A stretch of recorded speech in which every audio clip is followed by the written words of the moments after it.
What you see behind me is the world's strictest and largest prison. This mega prison has a capacity of 40,000. Prisoners here are the most unsafe people you can even imagine. How many people's lives have you ended? Is it 5 or 10? How many? More than 50. MS-13 and many other gangs. These are animals. These aren't people.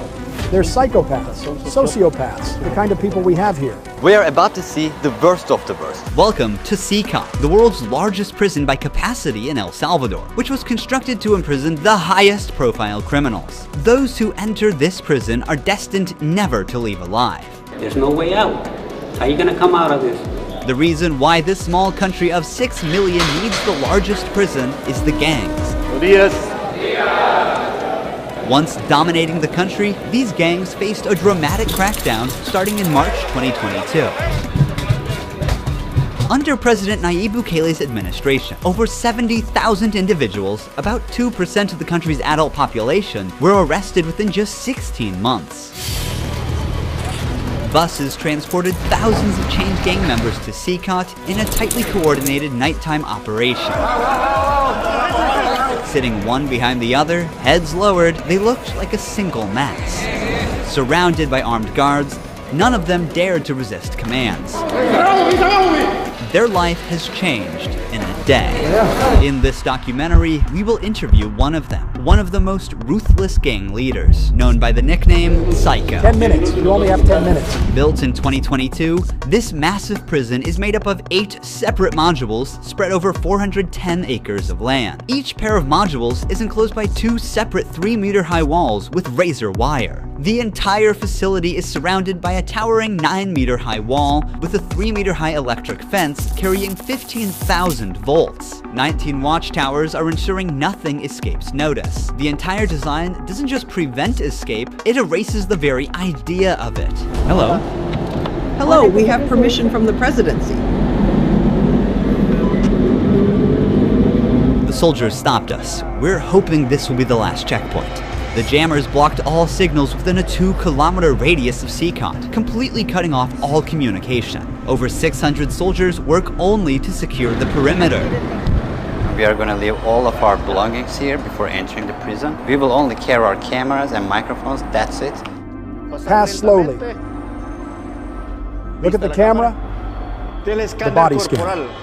I forgot my wedding ring on. Well, that needs to be put away over there. This high-capacity X-ray scanner even shows bones and internal organs. It's mainly used to scan newcomers, ensuring no one tries to sneak in anything forbidden on their body before entering. The inmates used to swallow some objects, or they would try to bring them in vaginally or anally. Micro SD memory cards, microchips, and not only that, even phone charges. Another thorough body search has been conducted. Take off your shoes. They even inspected inside our socks.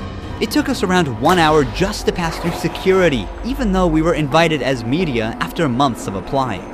Guards are wearing masks because they're doing a risky job here. So if they get identified, it might be riskier for them to go to town centers because these gangs, they have a lot of connections. So they have to keep their identity secret. Why don't you wear a mask? I have to talk to them face to face, looking them in the eye. They already know who I am. We're in the registration room. This area is for inmates only. When a criminal is captured on the street, they don't carry ID or give their real name. That's why their fingerprints and photographs are taken here to enroll in the system.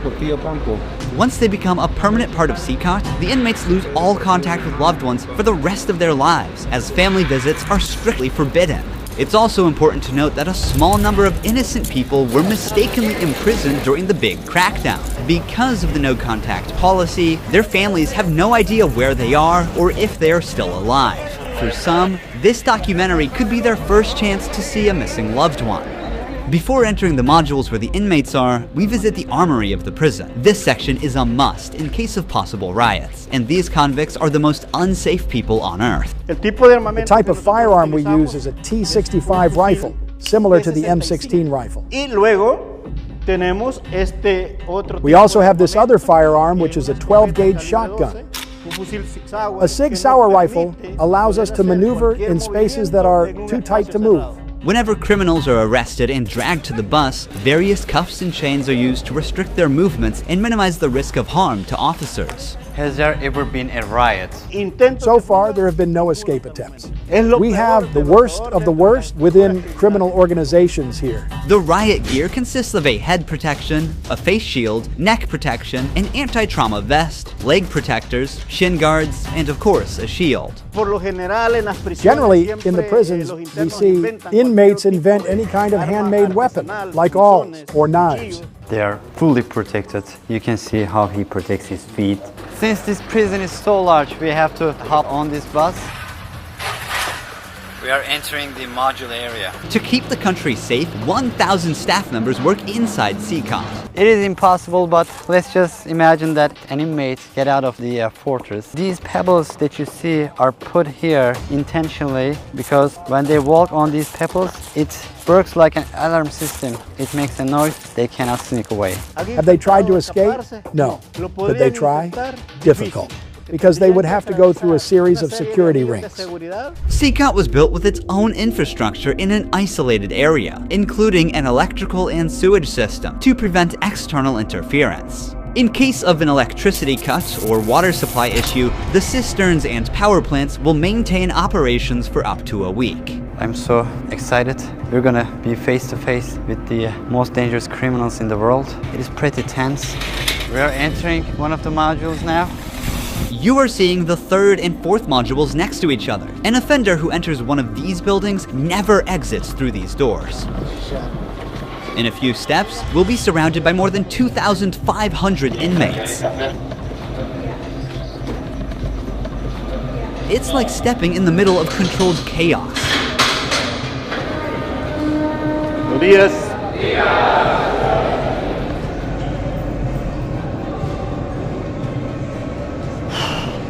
This is so intense. Their eyes are all on me, following my every step. Getting an eye contact with them. There are so many of them. I'm speechless. I can't help but feel unease. All of them wear white shirts, shorts, and slippers. They don't have any other belongings. Most are barely out of their early 20s and convicted of serious offenses. Even the most infamous criminals in history have an average of 20 to 30 proven victims. But here, some of the inmates are responsible for hundreds of innocent people's lives. Can I ask the inmates something? No. If you have any questions, I can answer them for you. If they try to communicate with me now, what are you gonna do? I'm not going to allow them. They know from them that subsequently there may be a penalty for not abiding by an instruction. I'm curious to know which of these group leaders I'll be interviewing. It is forbidden for us to pass this yellow line because these are one of the most dangerous human beings on Earth. Without the bars between us, everyone knows exactly what could happen. There are 32 cells in every one of the 8 modules making up the mega prison. Each cell holds around 80 inmates, but the number can go as high as 150. Despite not being at full capacity, the inmates only have 0.5 square meters of personal space each. Prisoners do not have any ventilation rights or courtyards to walk outside their cell. Each inmate here have been given one of the longest sentences you can even imagine in your life. The only thing that doesn't change that all these inmates will never get outside. They will never see sunlight. The only people are authorized to get inside and outside are the personnel and sometimes media like us. They will never ever leave this building. If you see their look, you can see the emptiness in their soul. They don't have any hope towards future. They look very robotic. Their life is so monotone. This open corner is their toilet area. They have like 2 toilets for 80 inmates. It's literally humiliating these inmates. Like their whole confidence is disciplined here. The same place where they use the toilet is also where they take showers. To clean themselves, they use plastic dippers in a single shared basin. There's no running water in the cells, so the prisoners have to rely on one blue barrel for drinking water. Where they sleep is these metal bunks. No pillow, no mattress. Each prisoner receives just the bare essentials: a white sheet, a uniform, socks, slippers, and a towel. That's it. The prisoners spend their entire days on their 4-level bunk beds. They have stacked tightly, like items stored in a warehouse. As part of hygiene and order, inmates are shaved every 2 weeks by personnel. Long hair or beards aren't just unhygienic, they can also hide sharp objects. Let's take a look. Take off your shirt and line up here. Now they are taking their shirts off. These inmates were once part of the MS-13 and Barrio 18 gangs, which controlled the neighborhoods of El Salvador. These two rival gangs spent years extorting money from locals and causing great suffering to Salvadorans. There is Barrio 18, MS-13 gangs all together in one cell. That's right, just like that. The entire module is the same. They all live like this. Outside, entering each other's neighborhood could mean being torn apart. Yet here, they are side by side until their last breath. How do they live without attacking one another? They have to learn how to live together. Here, they are in a prison. They are not on the street. Most of the inmates have tattoos covering their entire bodies, even including their faces, showing their loyalty structure. For MS-13, tattoos often include initial letters or the number 13. Members of the other gang use symbols like 18 or 666, which add up to 18 and symbolize the devil, or they use Roman numerals. Having gang tattoos on one's face is a clear sign that they are one of the most ruthless and high-ranking members of the organization. Crossing paths with such a person on the street is the same as staring death in the face. A spiderweb tattoo represents being caught in the web of justice and serving a long prison sentence. The devil horns tattoo is a dark symbol that represents these individuals' worship of the devil. Some even claim that they carried out their actions under the devil's command. A teardrop tattoo signifies that the person has ended someone's life. The number of teardrops indicates how many lives they've taken. If there are 3 teardrops, it suggests that the tattoo's owner has taken so many lives that they've lost count. With the phrase "laugh now, cry later," these masks or clown tattoos send a clear message. Stay strong in the face of hardship now and deal with the consequences later. Are all these people truly bad? They're on another level, high-profile criminals who will never change their mentality. If you look at the upside, there's a catwalk area. Guards consistently watch over the inmates from this elevated spot above the cells. If anything suspicious occurs, they will intervene while an extensive network of cameras observes every corner 24/7, ensuring nothing goes unnoticed. The modules are kept lit all day and night for monitoring. When the sun goes down, the lights stay on all the time. They are constantly being observed. I think this is one of the hardest things. When they try to sleep, they use their towels and cover their eyes to block the light. Preacher here is teaching some of the important lessons from the Bible to the inmates. They're doing physical exercise over here. There's a trainer there. This is the only time these inmates get out of their cells. These activities take place for a total of 1 hour per week, under the watch of armed guards. For the rest of the time, they are locked inside. They used to control the streets. Now, they can't even take a step with their free will. It's a rotating schedule. There's not enough space, so they can't all go out on the same day. Has there ever been a chaotic incident when these inmates were outside of their cells? So far, nothing. Whenever we focus the camera on a cell, we often catch a prisoner silently mouthing words. Even behind bars, gang members attempt to send orders to the outside. This prisoner was doing just that, but we censored him to block the message. Despite the crackdown, these groups still hold significant power outside. Rumors suggest they have plans for taking revenge by targeting innocent people. But in response, the authorities threaten to impose even harsher measures on imprisoned members. If they do that, there won't even be one meal in prison. I swear to God they won't eat a grain of rice. Let's see how long their homeboys last inside. Here they get 3 meal times: breakfast, lunch, and dinner. Breakfast is usually beans and rice. For lunch, they get white rice and pasta. And dinner's pretty much the same. The only thing that changes is the drink. There's no nutritious food like chicken or meat. This is the lunch. It's rice, pasta, and 2 tortillas. Does the menu vary from day to day? No. Is it the same every day? It's always the same. It's for freshmen. Okay.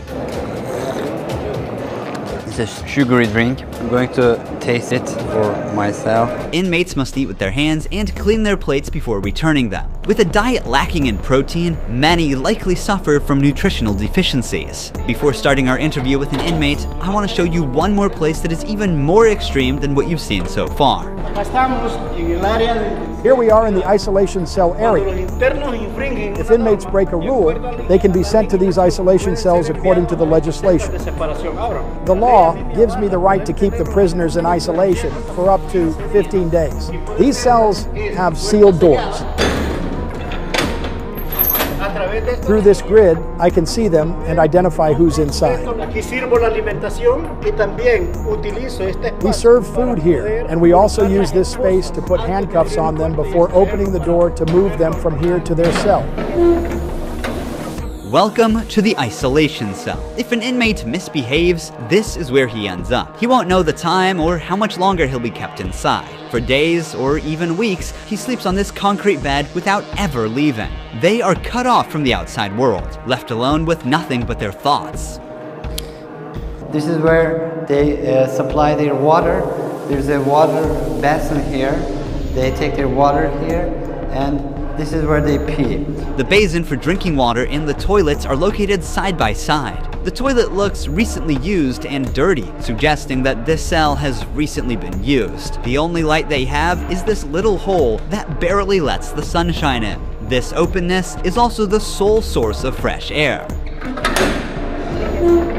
What is the most challenging thing about isolation room according to you? Inside, you don't even see your hands. So when someone is isolated, it is necessary for them to have something, a book, anything, to keep their mind clear. But here, they don't have access to any of that. No matter how tough a criminal is, this kind of isolation breaks them. This is necessary for the type of offenders that we have here. People who once played God by deciding who would live and who wouldn't live deserve the worst punishment. We don't show them mercy. They can ask for forgiveness, and may God forgive them. But here, justice must be served for so many victims, and it's the least they deserve. Now we're going to interview the inmate known as Psycho. He has a 34-year criminal history and has spent the last 25 years as a high-ranking member of an organization. 10 minutes. You only have 10 minutes. 12 guards are barely enough to ensure the safety around this inmate. Remove the mask. What is your name? My name is Marvin Ernesto Medrano Vasquez. How old are you? I'm 41 years old. You don't look 41. You look younger, like 35. That's a good thing that you told me, because I feel old. Can I see your tattoos? MS-13. When did you join this crime organization? In 2004, I started my criminal record since I was 11 years old. How did you first become involved? When somebody is born with just a mom and the mom is working, you look for the streets. You look for somebody to help you out. I said, well, my mom's poor, I need some shoes, I need some clothes, and I started robbing. Then I need a father figure because I didn't grow up with my father. And then I looked the group of gangs. Then I did a homicide, and I came right here to El Salvador, trying to change my life, but I seen that there were more gangs right here, and I started doing the same thing I did upstate, and I got locked up. I've always been one of them persons that wanted to accomplish the things that they put in their mind, and I accomplished everything I had to do right here. But I'm right here. This is how the devil pays the people. Is it true that to join this crime organization, you need to end someone's life? Yeah. But the first one must be one of your relatives, right? Yeah, because you got to gain territory for your gang. I lost my mom, my dad, my son, everything right here because of the gangs. When I could be with my family, hey, upstate, the United States, a better life. But, you know, we took wrong decisions, and this is the cause of this. That's why I tell the youth, hey, go to school, listen to your mom, listen to your dad. Don't live this life that we live right here. There's no way out. How many people's lives have you ended? Is it 5 or 10? How many? No, if you talk about what you used to do in the jails after, it probably get a few more than 50. You gotta do it sometimes. How did you become cold-blooded and merciless in time? I can't really respond with that question. How do you feel about not seeing your family forever since you're in Sacat? I feel bad because I seen my son the last time when he was 5 years old, and he's 21 years old right now. I want to see him. I want to tell him, hey, don't do the same things that your dad did. Look for a good life.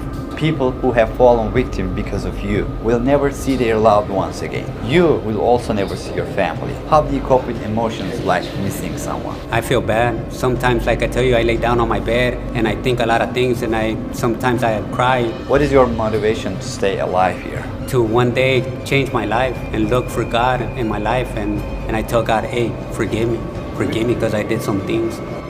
Okay. Finally, we see the sunlight. Honestly, Sacat is a place you will never wish to end up in, even as a visitor. But for the people who victimized Salvadorans, it is now their forever home. These criminals took the innocent people's right to live, and now they're paying for it. The Salvadoran government's message is clear. Crime is no longer tolerated and the punishment is severe. El Salvador once had the highest rate of lives lost due to widespread chaos. During its peak, 104 out of every 100,000 people lost their lives in a single year. Previous administrations agreed to a truce with these groups, but this couldn't bring lasting order. Although the current government's methods are controversial, by 2023, the number dramatically dropped to 2.4 per 100,000 people, placing El Salvador among the safest countries in the world for the first time. So far, the results are undeniable. Peace has returned to the neighborhoods. But what about those who were wrongfully imprisoned? Is it true justice or way to control chaos? Are we seeing a lasting solution or just a temporary fix? For now, the answer remains unclear and the world continues to watch. Thank you for watching this documentary. See you in the next one. Don't forget to subscribe. Ruhi Chenet was here.